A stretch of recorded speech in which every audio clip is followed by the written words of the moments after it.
I love tea. Hello everybody, and welcome to the nerdiest plant series here on YouTube. I am Avos, and today we're talking about buffalo grass.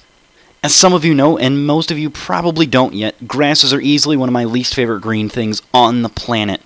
Whether it's turf grass or ornamental, I really just don't get it.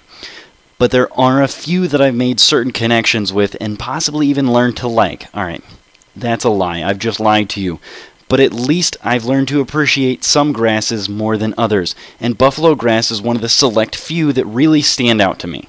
Okay, so, Butalua dactyloides, formerly known as Bucalo dactyloides. This is it. It's a grass. It's even a turf grass. The most boring of boring things for boring, plain people. And a turf grass, you say? It's a mass planting. You roll out the sod, you water it, you fertilize it 4 times a year, and you mow it once a week, sometimes even twice. But that's where buffalo grass is a totally different beast. Buffalo grass is a short prairie, native grass. That means that it's used to the unforgiving nature of prairie life. Droughts like the Dust Bowls, the torrential downpours of the El Niños, heavy clay soils, it can deal with them all. A bit of the nitty-gritty. This is a warm season grass. That means it'll green up just a little bit later than your normal turf grasses.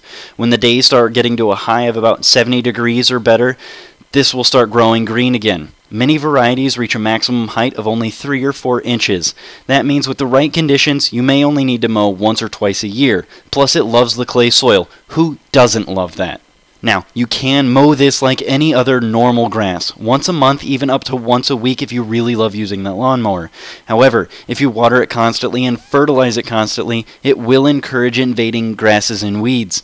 This is not a grass that requires constant maintenance. It's a low water needs plant, and in many areas you may never even need to water this grass. For example, zoysia grass, a turf grass known for having fairly deep roots, has roots that can go down 12 inches below the surface to grab as much water as possible. Buffalo grass, 12 times that. It has roots that'll go down as far as 12 feet below the surface. Awesome. That sounds great, Avos. You've sold your snake oil. Now what's the catch? Okay, you got me. There is a little bit of a catch. Buffalo grass hates the shade. It can't do it. It'll handle the heat really well. It will not die. It may go dormant in extreme heat and extreme drought conditions, though.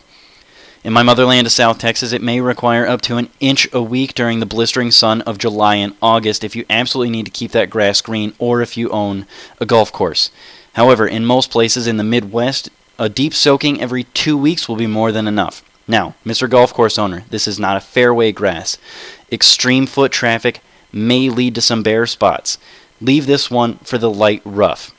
Salt tolerance is unfortunately no better than Kentucky Blue, and this grass does flower. The male flowers called flags may be considered unsightly in some yards, but often go unnoticed. The biggest issue owners might have is in the spring. Some buffalo grass lawn owners have threatened to use green spray paint to get their lawn to green up faster like everybody else. It will green up. Do not apply fertilizer to try and encourage earlier green growth. That will only bring on cool season weeds. But fear not, my friends. Apply a pre-emergent after you've done that early spring mow. That pre-emergent will prevent cool season weeds from rearing their ugly heads. Now, do not use 2,4-D on new stands. 2,4-D can damage early stands of buffalo grass. You can apply your fertilizer in the late spring after the buffalo grass has already greened up. And once that grass establishes, it will keep a dense enough layer to prevent any invading weeds from getting in there. How about invasiveness? If it competes out other weeds, won't it invade my gardens? Thankfully, no. It doesn't form any underground stems or rhizomes like some other grasses will, so removing it from unwanted areas is fairly easy. Now, putting buffalo grass in places you do want it, pretty much the same as any other grass. You can buy plugs or sod or even seed. Personal recommendation from my own trials, I have some buffalo grass seed. It's coated with potassium nitrate, which breaks down the hard seed coat so that root initial can find its way to the ground. Even this, however, doesn't always help. In my own findings, it has about a 10 to 15% germination rate.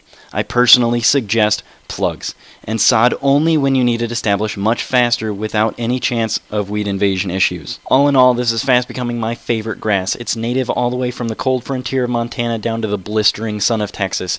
It was once the main diet of our wandering bison herds throughout the Great Plains, and it is highly drought tolerant. staying green in the heat much better with lower water needs than any other turf grass out there.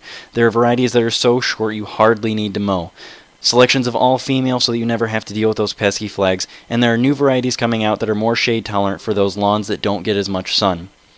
I personally love this misty green color, and the soft texture is fantastic to walk on, and I just can't get enough of the spiral patterns it tends to make on the ground.